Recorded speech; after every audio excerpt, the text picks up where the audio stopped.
This video is brought to you in part by Backyard Wrestling History. Go and subscribe to their channel. Enjoy.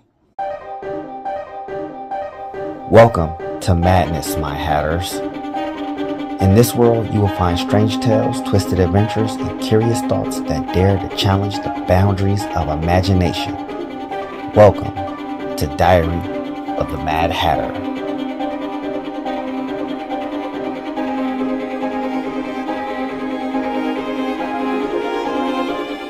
I've watched some outside of wrestling interviews with certain people, and one that really caught my attention because even though I've never seen him wrestle, I've actually got to know who this person was through Dark Side of the Ring. I'm sure you've already mentioned him before, New Jack.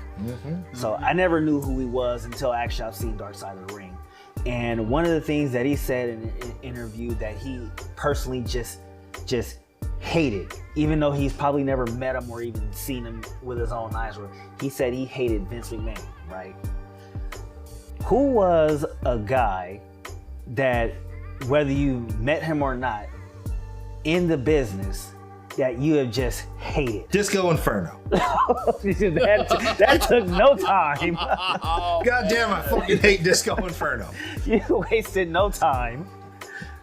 Okay, what was... You got somebody you hate? You know, off the top of my head, not really. Like, I can't think of anyone where I'm like, I cannot stand you. I think that a lot of people in the industry have their flaws, and they have their good points. You know? Fuck it, I'll say it. Vince! Fucking Vince. Yeah. And not just because of the recent things. I kind of begrudged him because of the way he... Like, I was a WCW fan when the war was going on. And when they absorbed the WCW talent, rather than give them their just due, they just kind of like nerfed everybody except for like Booker T.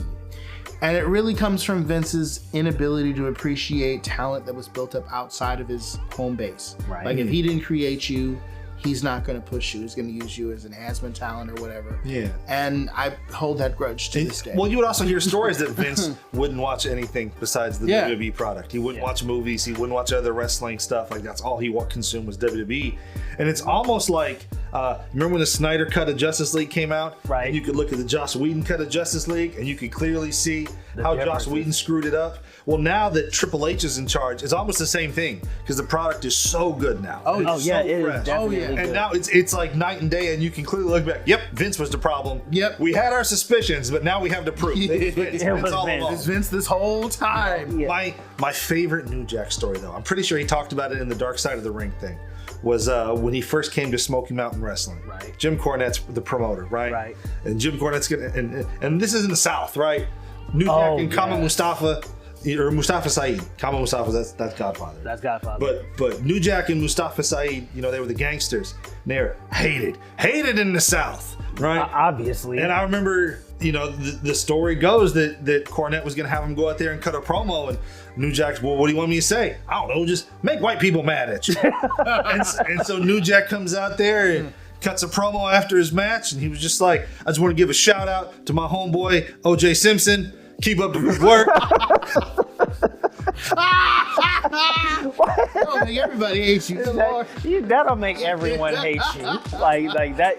You are. If he wanted to make people mad, I'm willing to bet he did it that night. Oh my gosh! Keep up the good. Because even people that were pro OJ Simpson who think he didn't do it are gonna get. Are you insinuating he did it? Fuck.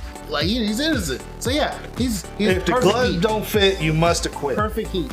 I stand by that statement to this day. Everybody mad at you. So, Phil, now, as you know, I just asked, and you did not even hesitate for a little bit to say the person that you just hated. Is there so is it just, is it personal, or is it just I never liked his gimmick. Like, I just thought his gimmick was stupid. It was. When you hear him in interviews, like, I think he does that Keeping It 100 podcast with Conan. Like, I don't agree with like any of his opinions he said about anything wrestling related or otherwise. And it's just, even when he wrestles, I never thought he was a great wrestler. You know, and it's just, I don't know, there's nothing about him redeeming. I remember being very disappointed when he showed up on TNA simply because for a while TNA was like, who's going to show up? What new talent? Or either what amazing new talent are we going to get to see that you're not going to see at WWE ever? Or what old talent is going to pop up for randomly and make some sort of interesting impact? And they had everybody on the Maximo's amazing Red, just amazing talent. And then they had callbacks like Percy Pringle.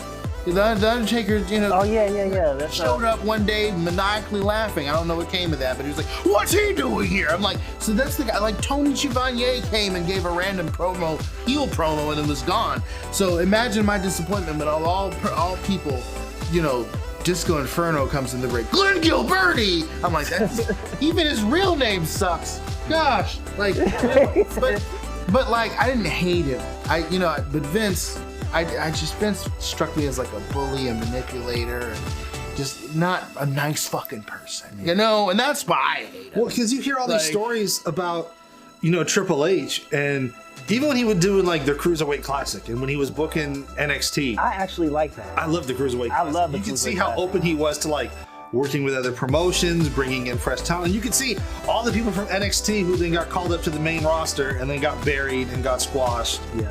Fucking Tyler Breeze was a star when he left NXT. He was a nobody when he got to the main roster.